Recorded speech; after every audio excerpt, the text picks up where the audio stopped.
So I'm continuing my reviews of Hamster and Gretel Season 2 with Episode 4. And of course, 4A is Stress Ball and 4B is I Love Luchie. So let's begin with 4A Stress Ball. Brawl, not ball, though. That is the pun that's the basis of the episode title. Because, well, let's just jump to the chase. Hiromi's Stress Ball becomes sentient, grows in size as her unresolved stress builds up inside of her, and the only way to defeat it is for her to release her stress, basically to complain, and she hasn't really been complaining.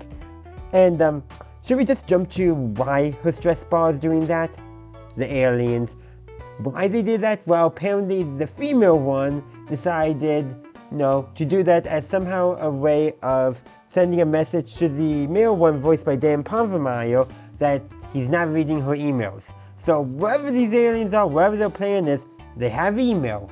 Don't know if that means anything, but they got it. But yeah, so that's the overarching premise of the episode. But why is this all going on? And why are we getting Hiromi episode of all characters? She's not the main character. Well, one, this episode first kind of sets up the premise that with the end of the Season 1 episode, information strikes back that neither Hiromi or Kevin have truly gotten over their disastrous state, and, well, would you want to call it a breakup? Because it was one date that did not go well, so I don't really want to call it a breakup, but that's how the Hamster and Gretel wiki is describing it.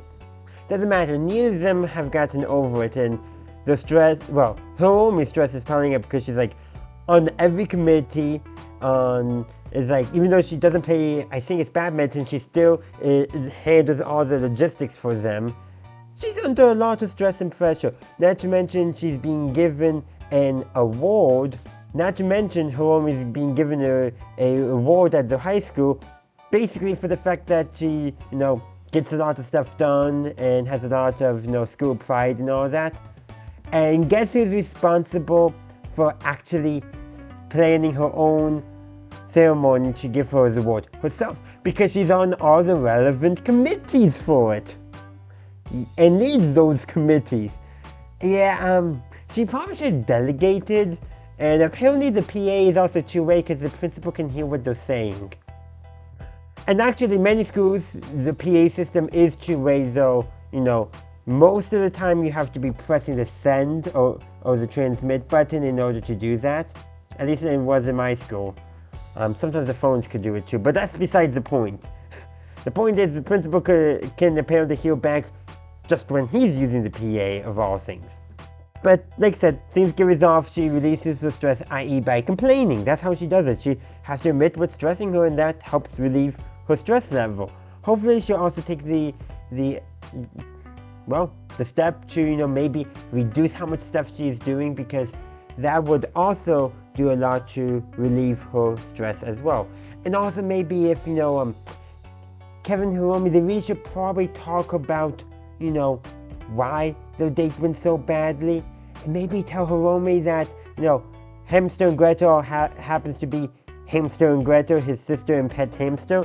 That might help things along to explain some stuff right now. But yeah, it's a really good, fun episode with lots of good jokes. Like, some of the jokes are minor, some jokes are good, like the joke that the aliens have emails, and the reason why the female alien gave a rubber stress ball some powers is because the male alien just was not reading her emails. I feel like that's just hilarious. Like, you think it could have gone some other way, but no, just a totally trivial reason.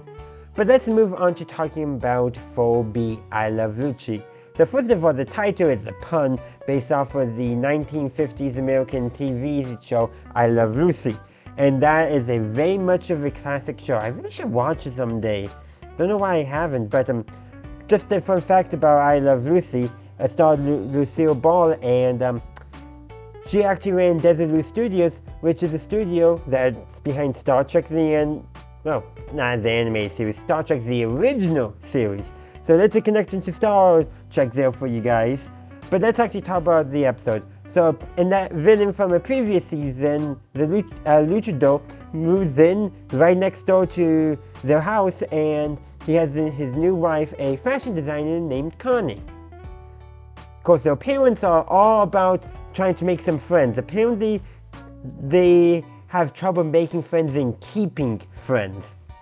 And apparently, Dave sometimes goes a bit too far with that. That turns some people off. Meanwhile, Kevin and Gretel, yeah, they're suspicious of one of the former villains moving in right next door to them. Well, let's just jump to the chase. They try to, get them to move by figuring out what would get El Luchador to move. So they do that. Granted, the mother, Carolina, discovers that, brings them over to her apologize, where they discover that Connie has designed a suit that will control the El Luchador. And sounds like Jimmy, he has reformed. He doesn't want to fight anymore except for in the wrestling ring. Meanwhile, she wants to get revenge on the fashion industry because her fabric that can control people, it was dangerous. Yeah, you don't think. And her stitching is sloppy as well, and that's how they defeat her, because her fabric is practically indestructible, and El Luchador is a pretty good fighter, and even with him now wanting to fight, he's still fighting pretty good. And so they defeat him, well, by popping the stitches, and that works. And then they defeat her with punching her loom. Yeah, she has a loom that controls it, and also it flies. It's quite interesting.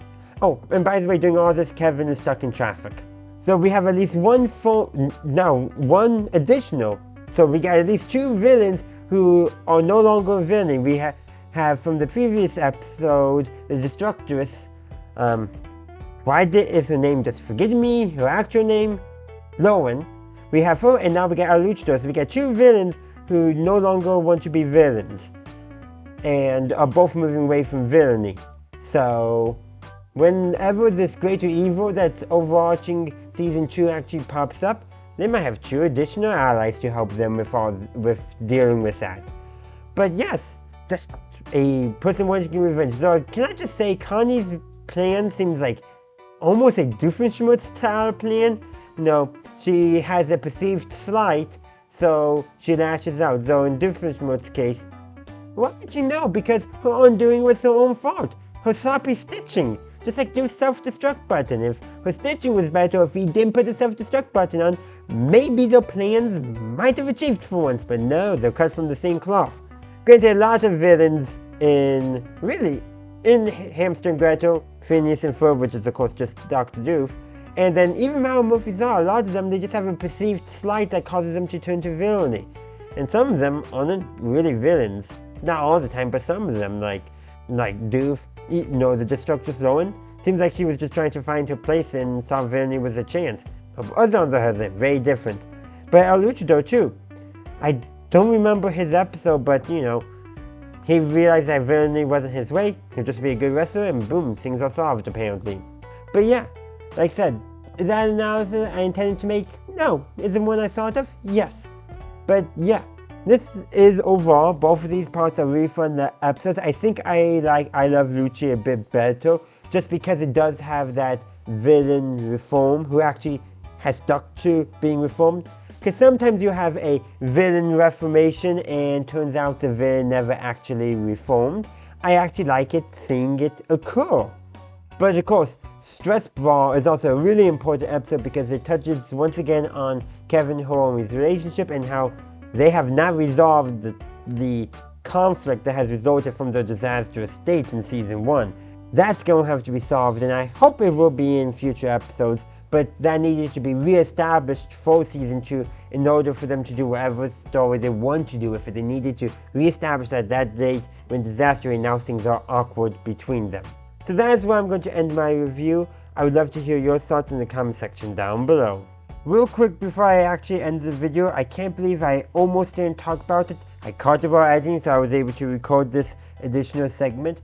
So at the end of the episode, El Luchador is, after his wife, who he thought, loved him, turns out was just using him, he's distressed and he's wondering how he ever will find love again.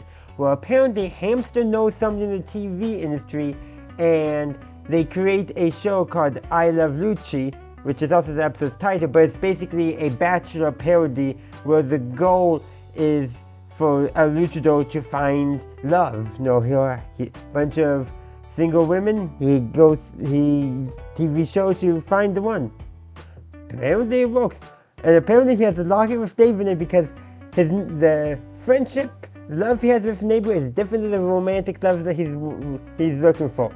And Carolina still thinks Dave is going too far, because apparently he's done that before, which is just hilarious. But I really like how apparently they did make friends with him, and apparently Dave's going a little bit too far and trying to do some, might have been something that a luchador actually liked in a friendship.